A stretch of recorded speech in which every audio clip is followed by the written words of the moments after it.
Welp, here we are on YouTube, and it's a lovely day. Ryan, how are you doing? Great, Nathan. It certainly is a lovely day. I'm really excited. Let's just get down to it here.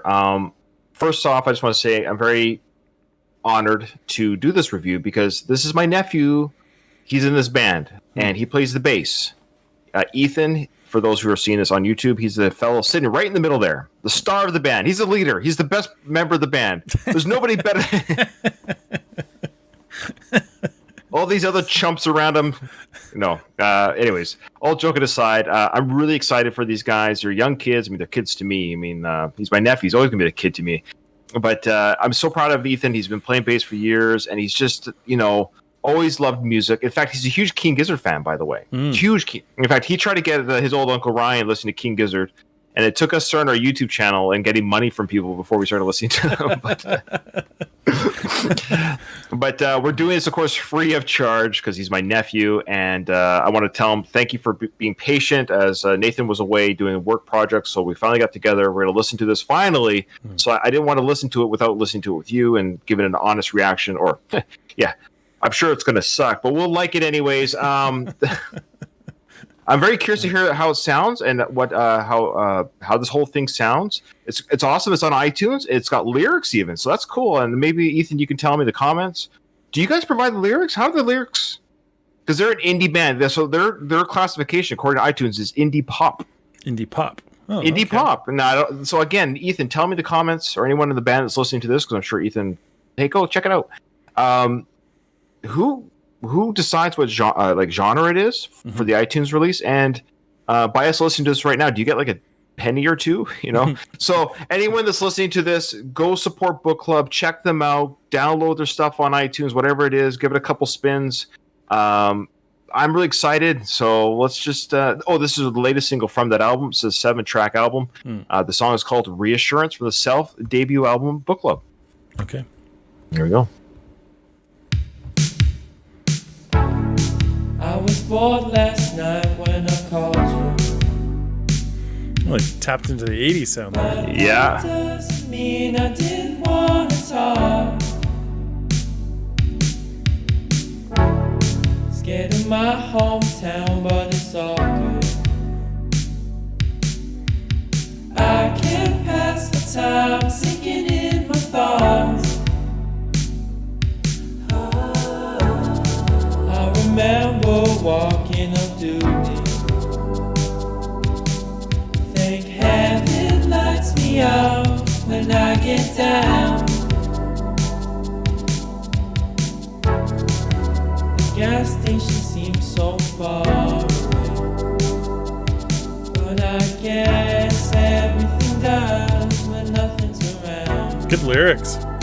Yeah, it is very strong lyrics. Reassurance.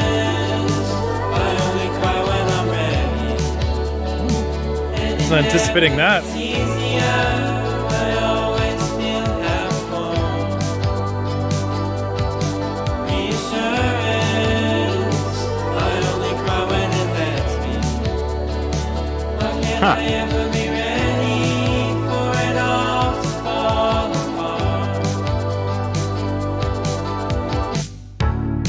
And I live on everyone else's time.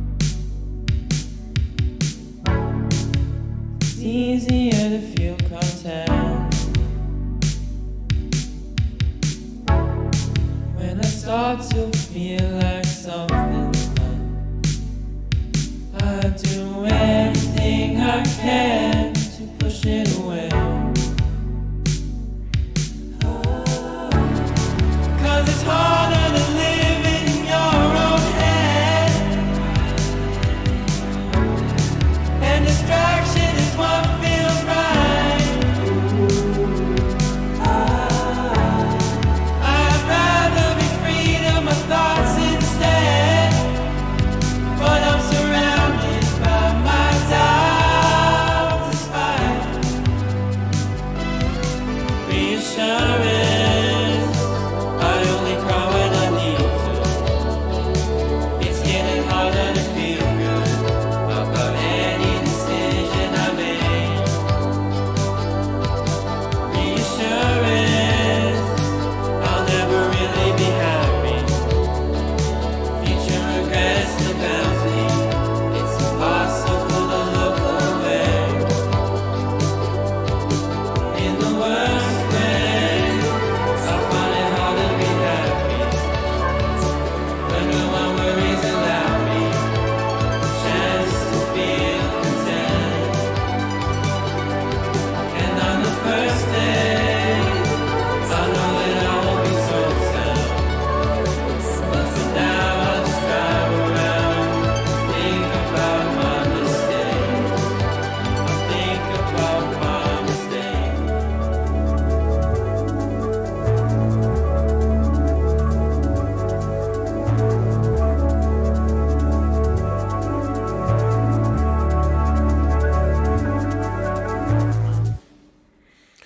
Wow, good for them. Holy moly.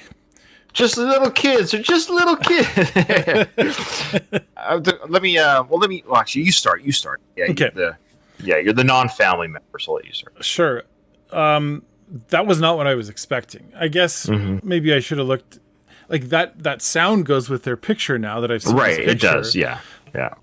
Because I've over the years, I guess I've watched little tidbits here and there on Facebook of your nephew performing here and there, and I think they've done all kinds of genres. He's played all kinds of genres. Yeah, a lot of rock, right? Yeah. And I anticipated hearing like kind of this rocker kind of a sound, and what's fascinating to me is like that sound that we heard, far more challenging to play, far more challenging to pull off than rock. Rock is fairly straightforward. When you really look at what entails rock, like just like 4 or 5 chords, someone yelling some lyrics, and you just banging your head to it.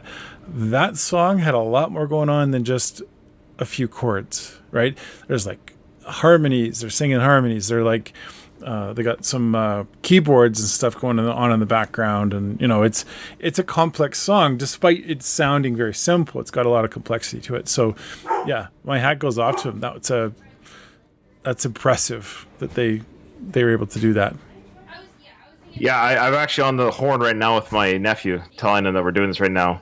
And I just had a question for him about something, so we'll see if he answers it. Okay, so yeah, I loved it. I think, well, because it was pop indie, and I was surprised too when Ethan told me he was in a band. I thought, okay, it's gonna be like that rock, because he's a huge King Gizzard fan. Of course, he loves the stuff that his uncle, his dad liked, the kind of the rock and roll days. But what I like is that he's go away, get off the camera, get out of here.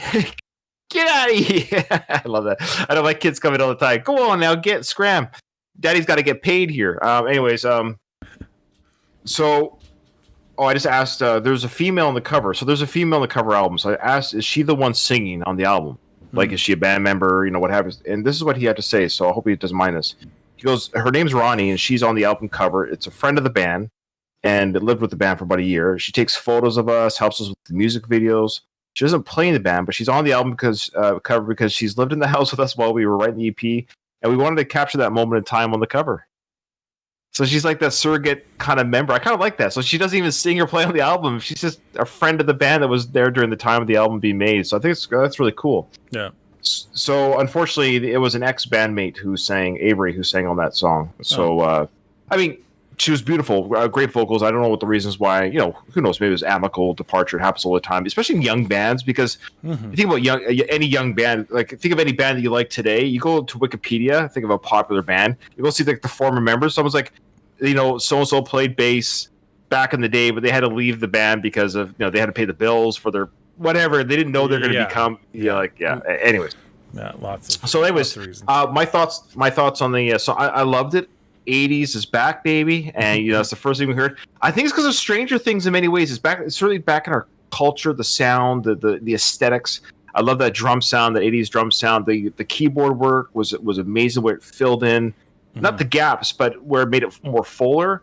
Of course, my nephew's bass playing was amazing. It was very subdued. I know he can belt out quicker notes than that. It was a subdued song. And speaking of subdued song, it is the last song on their album. And we just did an album review before this recording where we mentioned, well, it's interesting when a band closes the album with a softer song. So they definitely did this with this song. It's kind of that spiritual outro, and the lyrics were very deep on that. So Jack Williams, who wrote the lyrics, good job, Jack. Yeah, very very heavy lyrics as very deep. What's his name would have said? Who's that big? B.B. King. B.B. King. He always said that lyrics were heavy. Anyway, I love that. Yeah. Speaking of heavy,